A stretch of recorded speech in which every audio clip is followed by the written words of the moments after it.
So basically what is happening that uh, I would request you once again, just tell me about what services do you provide. I provide all the services covered by my level. I'm level one immigration advisor. I'm dealing with EU settlement scheme, family permit, British citizenship for both adults and children, either born in the United Kingdom or born outside. I'm dealing with UK passport, all types of visas like family visa, sponsorship license for companies that would like to bring employees to work for them from abroad, healthcare visas, and sometimes, if necessary, administrative reviews. So uh, that's really, you cover pretty much all the relevant immigration categories. That's very good. So I remember that there rather is a scheme called European Union Settlement Scheme, EUSS. Yes. So can you please tell me about something? What is that scheme, and whether this is currently applicable, or if applicable, under what shape and form? Well, this scheme it's quite important nowadays, bearing in mind that Brexit happened. Many European people would like to come to the UK and start living legally. Unfortunately, if you haven't been in the country prior the cutoff date, which was 31st of December 2020, it's really, really hard for them to apply for that scheme. The other option is to apply based on your relationship with someone.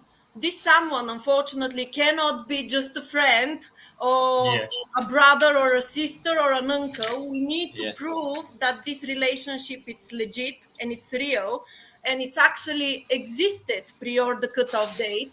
I'm having customers calling me every single day asking, okay, can I get married now and just bring my spouse over? Unfortunately, it doesn't work like this. And it's a very complex scheme that we need to be very careful with. So what I find that European Union settlement scheme is in there was pre-settled status and settled status. So Yes. people get confused, what is pre-settled status and what is settled status. Oh, yes, we have that question very often as well. The pre-settled status give you the right to stay in the country for 5 years. Once you complete those 5 years, you have the right to apply for the so-called indefinite leave to remain, or with other words, settlement scheme. That's the main difference, really. One of the pre-settlement status give you the right to stay in the country for 5 years, and the settlement scheme give you the right to stay indefinitely. And then in time, if you'd like to, you can wait for 1 more year and apply for British citizenship. That's good. So kind of you for that. So what I find from your discussion is that under pre-settled status, the clients can stay in the UK for 5 years. They have right to work in the UK, And and access public funds if required, if they need to access the public funds, of course. okay. So this, within this pre-settled status, they are not supposed to go for another permission to work. No, because they have the right to work on that pre-settlement scheme. They have the five, put it that way, they have the right to stay in the country for 5 years, work, live legally, use the NHS system, and they have access to public funds if required. And what about the education of their children? If this is another very good question, the children, they don't get the status automatically. They need to apply for their children as well. If you have pre-settled status, it's not a problem at all to study in that country. But regarding to the kids, they need to apply for their kids in order to have the same rights. That's good. Thank you for that. So, roughly, what you can suggest, just suggest or think, visualize that what is the earliest uh, year in which people will be completing their 5 years, and after which they will be able to to go for settlement? Well, you have the right to apply roughly 6 months before Okay. your settlement, 4 year and a half actually. Yeah. But the success of that application, it's not guaranteed. So I will always say, once you have pre-settled status, you can, as a customer, see for yourself on the government web page when is that pre-settlement status due to expire, and do it just ahead of your expiration date. It's not necessarily needs to be done so early, as they have the right to live legally and work legally in the country. Thank you. Our viewers and listeners, now I would like Vasilina, I would like to invite her to talk to us in her own native language, say a few things for the listeners and viewers, because I understand that so many people who are currently watching this video live session, or they will watch this sometimes later, they would also include people from Bulgaria as well.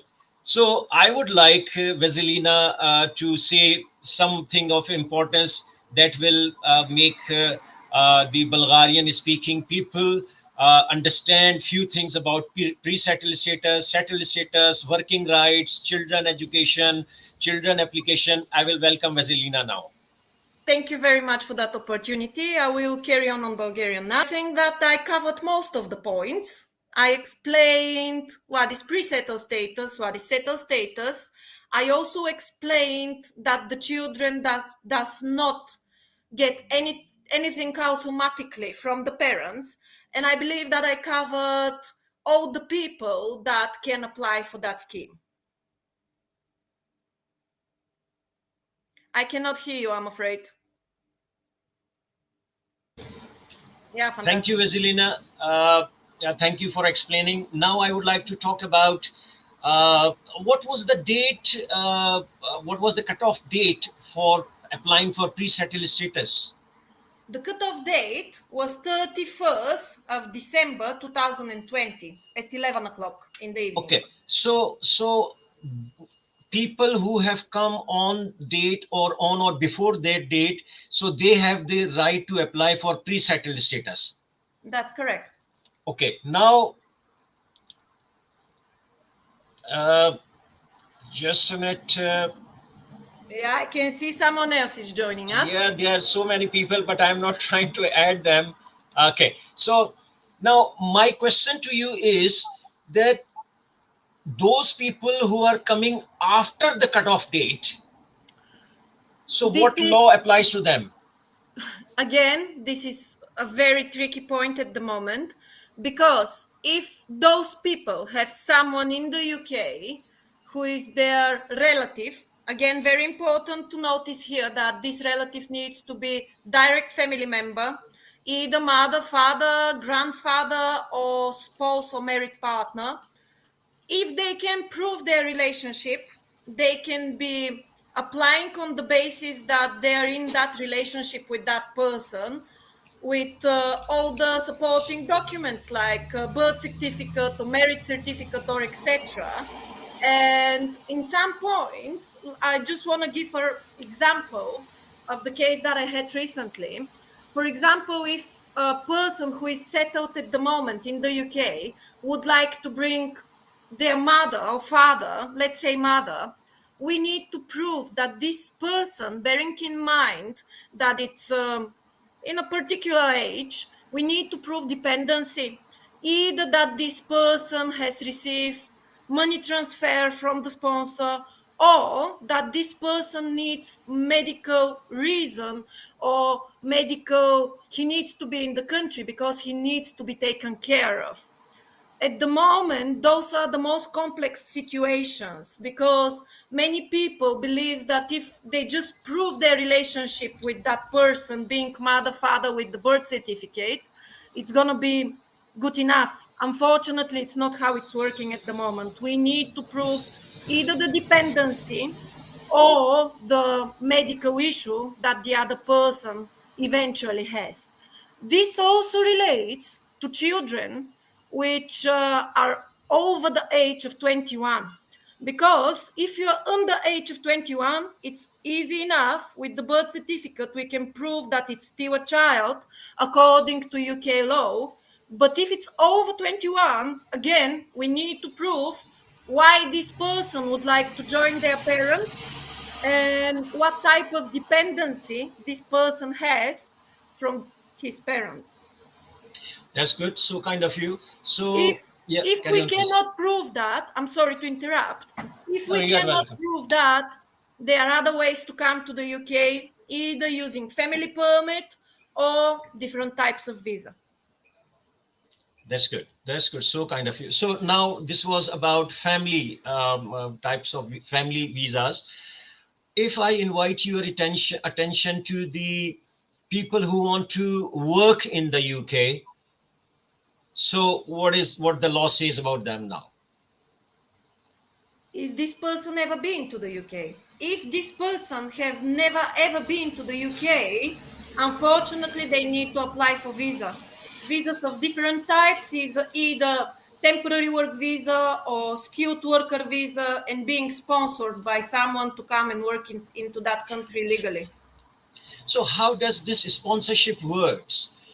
How does this work? Means if somebody wants to come to the UK to do a job, what are the steps they are supposed to take? It's this is a very important question. Not anyone can become your sponsor. It doesn't work like this. It's not like I know someone, they offer me a job. Unfortunately, it's not working like this. The sponsor needs to possess the so-called sponsorship license, and this sponsorship license, it's this person is going to be registered with the home office to offer the other people to work for them. This not automatically mean that if someone offer you a job to come and work into the UK for them, this not automatically means that you as a person, as an employee, going to get the visa. Very important thing is, let's get the perfect scenario. If you are being invited by a sponsor who has that sponsorship license and you're being invited to work for him, you're going to receive a certificate number and you can apply for the so-called skilled worker visa.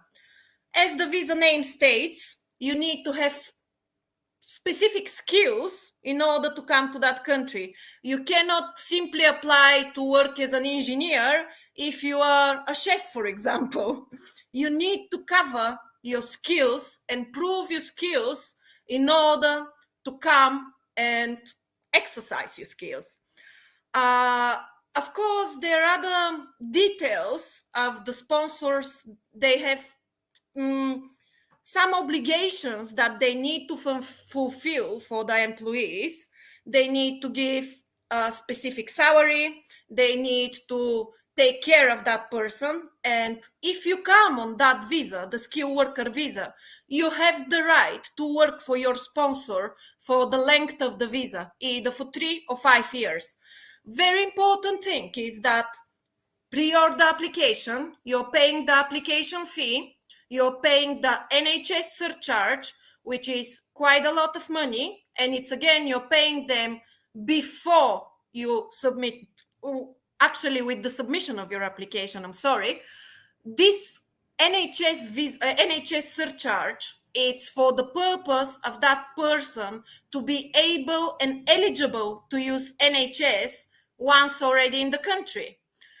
Another point that it needs to be covered, it's the English level requirement. So, for example, I have many cases that are saying to me, okay, I can find a sponsor, I'm going to be invited to that country, but my English level is very poor. So I'm afraid that in those situations, we cannot continue further because this application is going to fall for refuse. Those people needs to have level of English in order to come to the country. Another requirement for that specific type of visa is to possess over £1,000, 1,070 if my memory is correct. This number might be wrong because I don't know it by heart. You need to have those money in your bank account for continuously 28 days pre-order application. So you can understand that for European people, being free before 2 years and now getting so complicated are getting people to, to doesn't want to come to that country because they don't have the sufficient amount of money to pay for their application fee. Yeah, I understand. Yeah, yeah. Thank you for this introduction. Uh, Mrs. Amir has joined us. She is a potential client for us. I would like to give her an opportunity to ask any question. And Vasilina, if you can answer, I will really appreciate. If we can't answer, then we will refer her to another of the group Advisor members, who is a the higher level. advisors. Yeah. So I am requesting Mrs. Amir to unmute herself and ask the question. If Vasilina can answer this question, so kind of a I will really appreciate for that. Please unmute yourself, Mrs. Amir. You are live now. Please, you can ask question. Assalamu alaikum, sir. Uh, Sir, I have a, I cannot speak in very well in English, but little speak in English because I know I understand English, but speaking power is not well. I'm asking my friend, my circle, so many people say, how can I apply visit visa, sponsor visa, family visa, immigration visa? So that questions how can I guide these peoples? Vasilina, I think that, sorry to interrupt you, let me answer this question. Thank you. Probably, probably Mrs. Amir is asking how to become an immigration advisor. If people are asking her to let them know about the family visa, visit visa, sponsor visa, skilled visa, so this means that she needs to become an advisor herself first. Only then she can answer the questions of the potential client. But I'm very excited and very pleased to to let Mrs. Amin know that we are running this UK Migration Pro group, which has selected immigration advisors who are registered with the Office of Services, sorry, Office of Immigration Services Commissioner, OISC, my apologies. They are registered with Office of Immigration Services Commissioner. All of group members of UK Migration Pro are UK based. They are UK registered and UK regulated, and they are specialists in UK immigration consulting. So what I am suggesting you, Mrs. Amir, is that if you find somebody who wants to know more about any specific category, about visit visa, about work visa, about settlement, about sponsorship, whatever it may be, you can approach our advisors, our group of selected advisors. Our budding advisor is Vasilena Gregorova. I'm not sure whether I have spelled her name correctly, but you can approach her. You can see our website. Our website is www.ukmigration.pro, and you can see so many immigration advisors who are the part of our group, and you can contact any of these advisors. You can see the credentials of the advisors, and you want to talk to any advisor, you are most welcome to talk to them directly. I think, Mrs. Amir, I have tried to answer your question. uh, if you have anything other else to ask me, you are most welcome to ask me. Thank you, sir. With, WhatsApp group, Sorry, you and I can make a WhatsApp group. I know I can't. people. Mrs. Amir, I can't hear you. I will request you that you can contact our group separately. ukmigration.pro is our website. There is a contact form. You can contact us through the form. And I would like to thank you for joining us and asking me this question. Uh, so you please contact us through our contact us page, please. Okay, thank you for your time, Mrs. Amir. I need to carry on the session now with Vasilina, please. Thank you, Mrs. Thank you. Amir.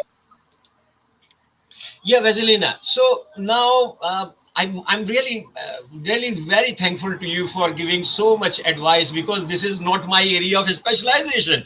So I'm just talking to you just as a layman, as just a client will talk to you. So I'm sorry that I'm giving you tough time. So now I want to come back to the same question again, that if after the cutoff date anybody wants to come to the UK to work, so you were talking about that the sponsor license and then certificate of sponsorship. So can you tell us something about how a potential employee know about who is the sponsor license holder, how they can find this information from and where from? This is a very that's the very tricky part of the question, to be fair, because all the sponsor license holders at the moment, there are more than 86,000. Everyone can check them. It's a public information. It can be checked on gov.uk.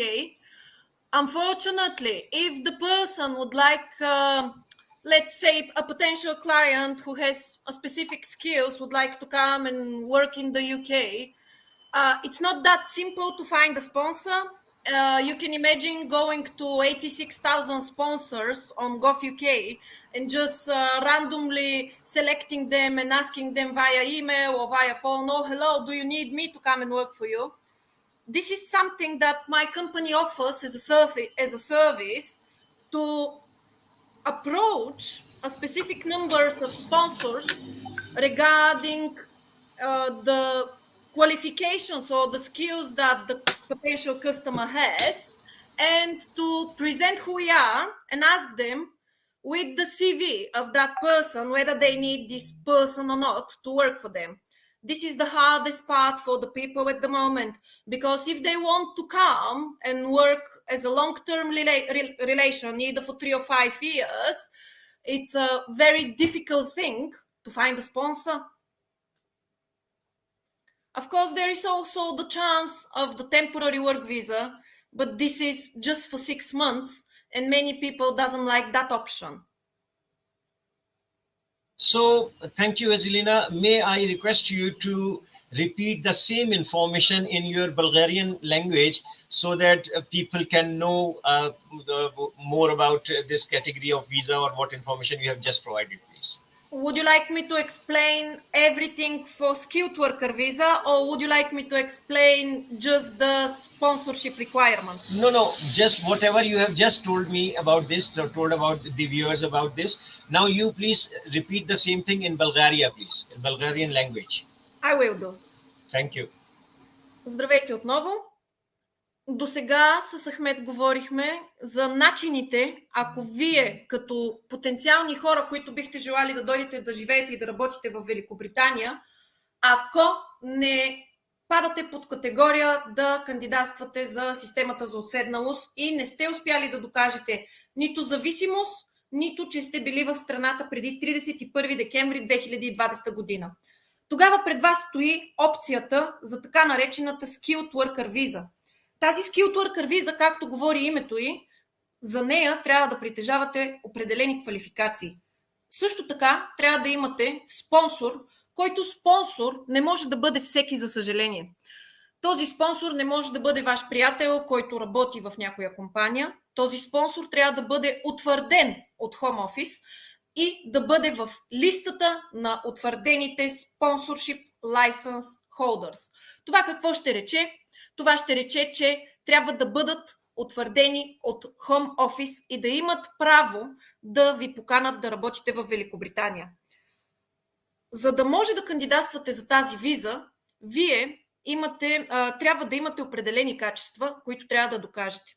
След като в идеалния сценарий ви поканат да работите в Великобритания от съответната компания, вие трябва да докажете вашите качества, за да започнете работа при тях. На вас ви се издава един сертификат, на който база сертификат се кандидатства за виза. Изключително важно условие е, че тази покана за спонсоршип, да дойдете в Великобритания да работите за този човек, не ви гарантира, че ще получите виза. Условията за визата са да заплатите такса, която може да стигне до над 1000 паунда, да заплатите така наречените NHS surcharge, или това е да заплатите, да използвате за продължителността на визата, да заплатите да използвате здравната система в Великобритания, като продължителността на визата може да бъде от 3 до 5 години. Съответно, тази такса се заплаща при кандидатстване заедно с таксата за самата апликация и може да достигне до над 1800 паунда, както сами може да сметнете, таксата на година е 624 паунда. Също така, трябва да притежавате във вашата банка преди да дойдете и преди да кандидатствате, държа да го натърта, в продължение на 28 дни, трябва да притежавате 1070 паунда, за да докажете, че когато дойдете може да се издържате. Това условие отпада, ако изрично във вашия лиценз не пише, че това условие може да отпадне. Веднъж, току-що получих изключително хубав въпрос от Ахмед, как да намерим спонсор. Спонсорите са в GovUK, в страницата на GovUK. Те са над 80 000, като нашата компания, за която работя, предлага различни пакети с различни услуги. Колко точно работодателя бихте желали да се свържеме с тях и да им кажем, че вие бихте могли да бъдете потенциален кандидат за да работите в тяхната фирма. Съществува така наречената временна виза. Тази временна виза е до 6 месеца, като за временните визи също се заплаща в размер от 244 паунда. Ahmed, I think I covered most of it. I tried to be very summarized, just with brief details, what the requirements are, and how we can go further. Thank you, Vasilena. Before wrapping up the current session, I would like you to introduce yourself once again in English and then in Bulgarian language as well. And also, before wrapping up towards the end, I will talk about UK Migration Pro. You please stay with me, and then we will wrap up the session together. So please proceed. Introduce yourself, please. I would like to introduce myself once again. I'm Vasilena Gregorova, Bulgarian, but also British citizen. I graduated from Aberystwyth, and I'm level 1 immigration advisor. I would like to say something in English, which is very, very important, and I'm sure that you will support me in what I say. It's very important for our job. It's not just a job. We don't just fill in application forms and just do some paperwork. We are dealing with people's lives, and it's a very important thing to assess the cases and to have that confidence, which comes, of course, with time and with practice, and to make sure that the customers will trust us. That's why we are here. That's why we have so many levels, and there are so many colleagues out there. We are not just here to fill in your form and submit it with the Home Office. We are here to assist you, to provide you with the best advice that we can. And for example, I'm level 1. If I will never take a client that it's outside of my knowledge and outside of my ability, I will also advise fellow advisors if we are not sure about something. That's why Migration Pro is here. That's why Ahmed created that amazing group and that cooperation. If a case is outside of our abilities, don't hesitate to transfer it to a fellow colleague who has more knowledge to support the customer needs. I think you have touched very important point in our services, that so many clients just think that we are completing online application and there is no technicality involved in this. I want to reiterate the point what Vasilena has just cited. We review the cases, ensure that the documents meet the requirement of the relevant immigration category.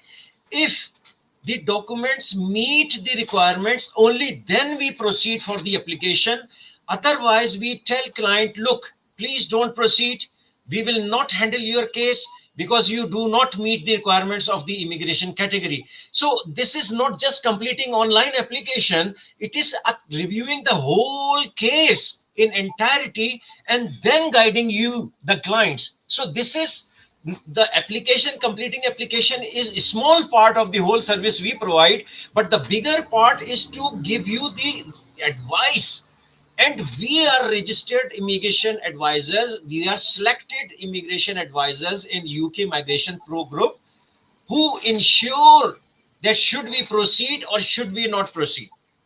So we don't consider these group members somebody that we will take your case and blindly submit your application. No, we don't work this way. So this is, I must thank Vasilena for highlighting and citing this point. This is very important. Now, I would request Vasilena once more that please talk to your own introduction, which you gave in English, back in Bulgarian language, so that so many people can know about you as well. Благодаря за възможността за това интервю още веднъж. Отново се казвам Василена Стефанова Григорова, имиграционен съветник от ниво 1. Това, което току-що казах на английски, е, че ние като имиграционни съветници, не само аз, но и цялата група и цялата общност от имиграционни съветници, не сме хората, които просто попълват някакви документи и някакви форми. Ние сме тук, за да дадем правилния съвет, който съвет идва с много знания и с много труд. Тук сме, за да ви предложим най-правилната услуга и ако вие не спадате под категориите, които са в закона, ние никога няма да продължим с вашия случай. За нас е много важно да знаем, че аз, както казах в самото начало, съм имиграционен съветник от ниво 1, но ако вашия случай или случая на клиента е извън моите възможности и моите знания, аз винаги бих препоръчала съветник от по-горно ниво, колега от по-горно ниво, който може да ви асистира с комплексността на случая. I just explain everything in Bulgarian again, that immigration is not just paperwork. Yeah, thank you, Vasilena. I think that we have tried to cover most of the topics, and my viewers and listeners would see the depth of knowledge that Vasilena has got, and that people who are interested in coming to the UK or those who have already come into the UK, they can consider Vasilena for advice. Basically, the advice is the flagship service of the immigration advisors. They are registered, they know the subject, so they will give you the correct advice. So it is very important that you always talk to the Office of Immigration Services Commissioner registered advisors only. And we have selected immigration advisors within our group. Our group is called UK Migration Pro. Our website is www.ukmigration.pro. We have listed so many advisors details on our website. So the visitors, the potential clients can come to our website and check the details of the immigration advisors. You will find Vasilena over there as well, and you can check her detail. And if you consider appropriate, you are most welcome to talk to her directly as well. So for the time being, I must thank you, Vasilena, for being a part of this session. And I must thank you that you have given such an important information about the UK immigration, which has very clear and direct relevance to the people who have come from Bulgaria. So I must thank you, Vasilena. We will continue to run live sessions for different English and different languages and ethnicity people. And we have different immigration advisors. They will be talking in their own native languages for their viewers and their people from their own countries. We will arrange more sessions, so we will continue to announce about our sessions. So listeners and viewers are most welcome to join us. They can come and do their own presentations, as well as if they are clients, they can come join us live and ask questions. I must thank Vasilena for being here. Thank you for your time. Thank you, our listeners. So kind of you. We will join next time. Thank you. Thank you very much, and I'm looking forward to join you again. Thank you Thank very you. much. Thank you. Have a nice day. Thank you. Bye bye. Have a lovely day. Same to you. Bye.